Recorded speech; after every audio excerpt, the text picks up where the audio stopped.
Hey everybody, welcome to Monday Night Team Call. I'm Emily Gernaat. I'm an Emerald Ambassador, and we are going to talk all about money tonight. For a lot of people, this is a pretty uncomfortable topic. I know for me, it's been a very uncomfortable topic for a long time.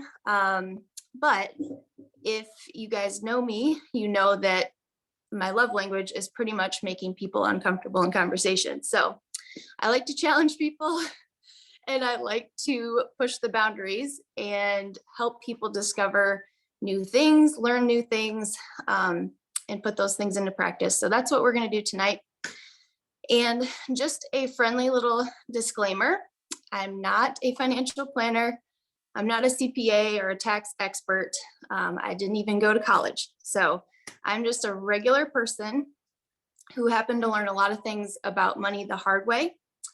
And in spite of my lack of education, I have managed to find peace in my finances and create a six-figure income from a $200 purchase that I made on some obscure gut health site from my friend that told me about it. So with all that being said, I just want to get into the topic. So we all have beliefs about money that came from somewhere. Most of our beliefs are formed from the ages of 4 to 10 years old. The home environment, the conversations about money, the way that we observed our parents spending money or talking about money, all had an influence on what we believe about it. In my household, it was almost like a dirty topic. It wasn't talked about. I grew up in a conservative Dutch family, and it was considered taboo to talk about money. So the expectation was just that my dad handled the finances, and we were supposed to just kind of respect his decisions and not question things, and just kind of be in the dark about it. So there was a lot of unknown. And then I got married at a young age and essentially recreated this environment by having no clue what was happening with the money, no understanding of paying bills, budgeting, getting a loan, and I just relied solely on my husband to take care of all of those things. So I was both naive and resentful because I felt out of control about the money. And it almost felt like money was being used to control me. This created the perfect storm when I got divorced and I came face to face with the reality of figuring out how to manage all the financial responsibilities on my own for the first time in my life. Those experiences shaped my beliefs and my values about money. But before we get into that, I want to go over a couple of basics. So what even is money? According to Wikipedia, money is any item or verifiable record that is generally accepted as payment for goods and services or repayment of debts such as taxes. Money is little more than a shared belief that a piece of paper or some number out in outer space that's attached to a little card is worth enough to exchange for a product or service. So if the apocalypse happened tomorrow and the world as we know it was destroyed, money would be useless. The only things that we would have of value would be physical goods or services that would mean something to survival. Money is just an idea, but it's how our world is operating right now. So it's important, but just know that it's just an idea. It's a concept. Money used to be backed by the gold standard, but in the 1970s, Richard Nixon, our president, took money off of the gold standard. And so it's not backed by anything now. Now we print money. The government prints money every single day. And so the value of money continues to go down. And that's why we experience inflation year after year after year, because there's more money and more money and more money and less value behind it. But in the world we live in today, money is still necessary for survival, and it's vital to our lifestyle and our goals. So what I want to do is redefine money. Money is a tool, just like a shovel is a tool. In money, but we tend to assign meaning and morality to money, whether it's good or bad. but we don't do the same thing to shovels, right? Shovels are a tool. So if you grew up in a conservative Dutch family like I did, or the community that I grew up in, you might think money and rich people are evil or greedy. You might pass judgment on people with a lot of money, or even feel a sense of pride about not having money. But if money is really a tool, then it can only take on the characteristics of the person holding the tool. Money is an inanimate object until it's given a purpose. So similar to a shovel, you can use a shovel to dig a hole and plant a tree, but you can also use a shovel to conk somebody over the head and dig a shallow grave. Neither of those actions were taken by the shovel on its own. They were taken by the person holding it. So listen to how silly it sounds when we make judgments about people with shovels, like we might make with people who have money. People with a lot of shovels are just greedy people. I can't believe they have so many shovels. Can you believe all the digging that they're doing with all those shovels? It sounds ridiculous, right? We don't judge people for having a lot of tools. And so we shouldn't be judging people for having a lot of money, which is a tool. What if instead we recognized the potential that holding a shovel represents? The possibility to accomplish something, to serve someone, to build something, to bless someone. Money is a tool, and you can let that tool lie there, and you can pass judgment about it, and you can pass judgment about people who have more shovels than you, or you can pick it up and you can put it to work for you. So why talk about money on a business call, right? We all want to learn and grow our businesses. We want to go to Diamond. That's what we're here for. We want to make more money. But why is it important to talk about money in pursuit of this business? I could teach you all the things you need to know about creating an Emerald team and making 6 figures a year. But if you do not have a firm grasp on your values and your mindset around money, then extra money will do you no good. It will only reveal a greater degree of what is in your heart already. Money is a great revealer of character and values. In my first year with Plexus, in my journey to Emerald, all my thoughts about money had to do with working really hard. I thought working hard meant that I deserved it. I thought that people who didn't work as hard as me didn't deserve anything, and I was pretty judgy about it. I spent my whole life doing jobs that were physical labor. I grew up on a dairy farm, worked my butt off there, did hair for a living for 8 years, worked my butt off doing that, trained horses. All of this was all physical labor, and I associated hard work with money. And I was bitter and resented the fact that I worked hard my whole adult life and never really crossed that threshold of making more than $30,000 a year. And I believed that if I just worked harder, then eventually I would get there. So that's what I did. I worked hard training horses during the day, and every spare moment beyond that was dedicated to Plexus. Then I hit Emerald, and I thought I would feel differently. I thought I would have more of a sense of relief. And to some degree I did, because I had money to cover my expenses. But because of what I believed about money, I could not allow myself to shift gears and consider the possibility of not training horses anymore or going out on my own. I believed that I had to continue working just as hard as I was all along, or I wouldn't deserve the money I was making. So for another year, I kept that pace, all along feeling like I was drowning. I kept asking myself, why is it that I still feel broke? Even though I'm making quadruple the amount of money I've ever made, I still felt broke. I still felt like I was trying to breathe underwater. This caused me to go searching for answers. I thought that money would empower me, but it's actually the knowledge about money and the stewardship of money that is empowering. You cannot be both ignorant and empowered at the same time. So my quest to learn about money and money management took off. One of the very first things that I tested out was my money mindset was my belief that I had to work really hard to have it. Those roots about working really, really hard ran really, really deep. And so I started out with writing a new affirmation that might ruffle a few feathers, but please take this in the context of how I believed about money. I wrote down the affirmation, I am making more money and working less than I ever have in my whole life.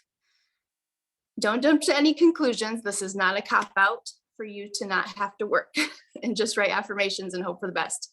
That's not how it works.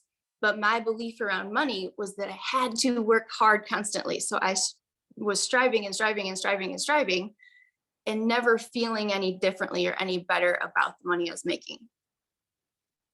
So for me, this was a necessary step to start thinking outside of the box of what I believed my whole life and open up to possibilities to see how I could learn to earn more money more effectively. This was an important step because as I dove deeper into learning about my values, I discovered that freedom and creativity and security are some of my 3 highest values. And at the rate I was going, I had no time for freedom, no space for creativity, and I didn't feel secure because I wasn't taking the time to get in control of my money. I was just working and working and working to make more of it with no end goal in sight. So all of that hard work was doing nothing to serve my values and was creating a massive burnout issue. So what happened when I finally started writing that affirmation? Over the course of a year, I quit my job at the ranch. I started training fewer horses while making quadruple the income on those horses. I steadily grew my Plexus business by 1,000 points. And I have more boundaries around my time, my space, and have found more outlets for my creativity and other passions. So that's just one example of how a belief about money can affect your day-to-day life, your business, and how those things play out. But you have your own beliefs and hangups about money too. Yours might not be mine. You were raised in a different household. The environment that you lived in with money is different. So what I want you guys to do is examine those things. Think back, what was it like when I was growing up from the ages of 4 to 10? What did my parents think about money? How did they spend their money? Did they fight about money? Was it something that was shameful?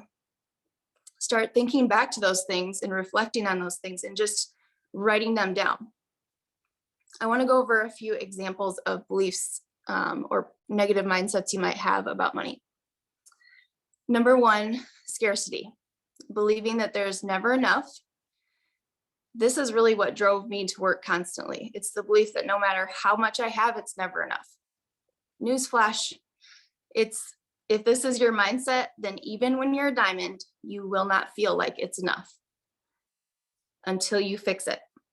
Number 2 is greed or entitlement.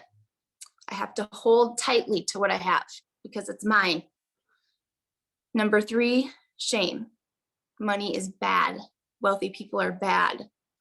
Another newsflash. It will be really hard to become motivated or stay motivated to make money if this is your mindset. You will find a way to self-sabotage your success or your team's success if you have a negative, shameful association with money. Number 4, poverty. This is the belief that I am poor. This is a belief about your identity, and you will never outperform your identity. If you grew up in poverty or you have lived a portion of your life in poverty, it does not define you, and it is not who you are. You are capable of creating an entirely different financial legacy and changing your family tree forever. Number 5 is naivety. That's a hard word to say, but being naive. If you don't know what's happening with your money, It can't affect me. That's that belief. If I don't know what's happening, it can't affect me, but it will affect you. You may not be feeling the weight of that mindset personally, but someone is feeling it. If you're married and you're relying solely on your spouse to take care of that part, or if you're burying your head in the sand and not dealing with overdue bills, debt, lack of income, then someone is picking up that slack for you, whether it's creditors, the government, family, friends, your spouse. The responsibility is falling on someone. So being ignorant or naive in this area is not a positive mindset. You can't just say, it's not happening to me. You have to know what's happening with your money. Number 6 is boastfulness. If I show how much wealth I have, I'll be respected or people will accept me. Money in excess or the lack of it has nothing to do with your value as a human. You are a precious, valuable soul that is worth so much more than you can even fathom. So don't be fooled into thinking that you're ever any more or less valuable based on the material things that you have.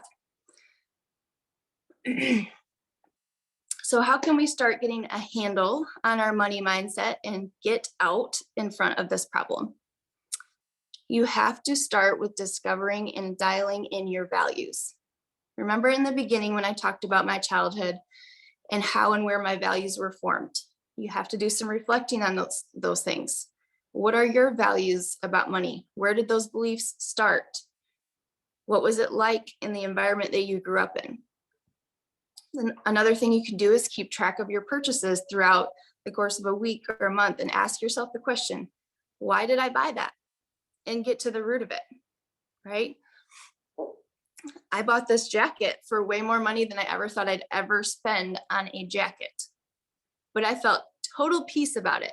There was no agony in buying this jacket or feeling bad or buyer's remorse. And when I looked at that purchase, I thought, this is a representation of one of my values, which is creativity. I like to have a creative outlet in fashion. And so I spend money on clothes that reflect that value. You will have things like that too. And it might surprise you when you start going through your list of purchases where your values really lie. Have you ever had those gut feelings when you're making a purchase? Like when you found something you really like, but you have a bad gut feeling about it, and then you instantly have buyer's remorse after purchasing it. This is almost always because you're making a money decision that is out of alignment with your values. So pay attention when this is happening and give yourself a moment to discover what's happening under the surface there. This has never been more apparent than on the Plexus Bloomingdale's shopping spree. Here we were at a beautiful high-end department store where Plexus has spared no expense to make it an unforgettable experience. And you can see people everywhere at war with themselves over what to spend that $2,500 on. They're agonizing over how to spend their money. Most of us have never even come close to spending that kind of money at one place, let alone at one time. So it feels like a lot of pressure to get something memorable or to do the most with that money. But this year, I found myself at total peace with that whole experience because I had a clear understanding of my values and the purchases I made were in alignment with those things. It made it fun and rewarding, and there was no buyer's remorse involved. So pay attention to where your money is going and how is it reflecting your values. Aside from your values, you need to have a financial plan. There is a lot of education out there about different methods for handling your money, but the most important thing is to find a plan that is simple to follow, represents your values, and brings clarity and peace to your finances. My personal recommendation on this is if you're currently in a place where finances are really stressful, or you're having a hard time with just basic budgeting, consumer debt, things like that, is the Dave Ramsey method. He has several books out there, including Financial Peace University, The Total Money Makeover, Baby Steps Millionaires, which are all very clear, black and white, easy to follow, step-by-step processes that will help you create financial peace and establish really good habits and beliefs about money. If you're struggling to understand your relationship with money, or it's a hot topic between you and your spouse, I would recommend the book Know Yourself, Know Your Money by Rachel Cruz. This will help you gain insight on why you feel the way you do about money and what you can do to harness your strengths and weaknesses. If you're struggling with scarcity mindset or the concept of being a business owner versus an employee, investing or how to grow your assets, I would recommend the book Rich Dad, Poor Dad. And then the last thing is surround yourself with people who are wealthy and wise, because there is a lot of people that are wealthy or appear to be wealthy, but they may not be wise. And you need both. If you can't physically find people like that to spend time with and ask questions to, then flood yourself with those kind of influences via podcasts, books, people that you follow on Instagram, because you cannot raise your standards with money while you are being constantly dragged down by your environment. If you are surrounded by 10 poor people, you will be the 11th. If you are surrounded by 10 wealthy and wise people, you will be the 11th. Nothing helps you to continue to raise your bar quicker than being around bar raisers. You need encouragers who aren't afraid to talk about money openly, call you out on negative mindsets from time to time, and help you keep your eye on your visions and dreams in your heart. So just a quick little recap. Money is a tool, just like a shovel. Your beliefs and your mindsets around money matter, and they will propel you forward or hold you back, depending on where they're at. And you need a clear understanding of your values so that you can use money to represent them and live in alignment with them. And number 4, you need bar raisers in your life. And if you don't have access to them, find them through books, podcasts, and social media. All right, you guys, that is it. I feel like I kind of sped right through that. So hopefully you had time to write notes and figure out what you needed from this. But thank you for joining me tonight, and I hope you have an amazing night.